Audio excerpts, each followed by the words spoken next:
అవినీతిలో అనకొండ లాంటి ఒక అధికారిని, రాష్ట్రంలో ఉన్నటువంటి మంత్రులనందరినీ కూడా పూచిక పుల్లల్లాగా చూసేటువంటి అధికారిని, మరి తన శాఖకు ఇన్ఛార్జిగా ఉండేటువంటి మంత్రులనైతే లెక్క కూడా చేయనటువంటి అధికారిని, ఆ అధికారిని డబ్బులు సంపాదించటమే తప్ప ఏ నైతిక విలువలు లేనటువంటి మనిషిగా, ఒక మాటలో చెప్పాలంటే ఓ తాటకిలాగా కింది అధికారుల పట్ల వ్యవహరించేటువంటి ఆమె, తిరుపతిలో మేము నూతనంగా రోడ్లు వేస్తున్నాము కనుక ఆ రోడ్లను ఆ రోడ్ల వలన స్థలాలు కోల్పోయేటువంటి వాళ్లను టీడీఆర్ బాండ్ల పేరుతో దోపిడీ చేయటానికి, తద్వారా 100 కోట్లు నొక్కియటానికి ఆవిడ పన్నిన కుటిల పన్నాగాన్ని అడ్డుకున్నాము.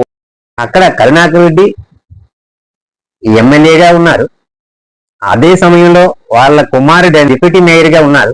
అలాంటి సమయంలో వీళ్ళకి కాదని శ్రీలక్ష్మి గారి లాంటి ఐఏఎస్ అధికారి ఎలా అవినీతి చేయగలరు? ఈయన ఇంకోటి కూడా చెప్తున్నారు, ఇందులో ఎవరిని కూడా మంత్రులని స్వయాన ఆ శాఖ అంటే మున్సిపాలిటీ శాఖ మంత్రిని కూడా ఈమె లెక్క చేసేది కాదని చెప్పి అంటారు. దాని అర్థం ఏంటి? దాని అర్థం మంత్రి కంటే పై వాళ్ళు ఎవరు? ముఖ్యమంత్రి గారు అండ ఉంటేనే ఎవరిని లెక్క చేయని పరిస్థితి ఉంటుంది. లేకపోతే వీళ్ళని కాదని అవినీతి చేసి 2000 కోట్లు పట్టుకెళ్ళిపోతే ఆపాటి ముఖ్యమంత్రి గారు జగన్మోహన్ రెడ్డి గారికి చేరాలి. అలాంటప్పుడే వీళ్ళని కాదని ఆమె అవినీతి చేయగలరు. బెనిఫిషియరీ అన్న వాళ్ళు పెద్దవాళ్ళు అయినప్పుడు చిన్న వాళ్ళని కేర్ చేయరు వాళ్ళు.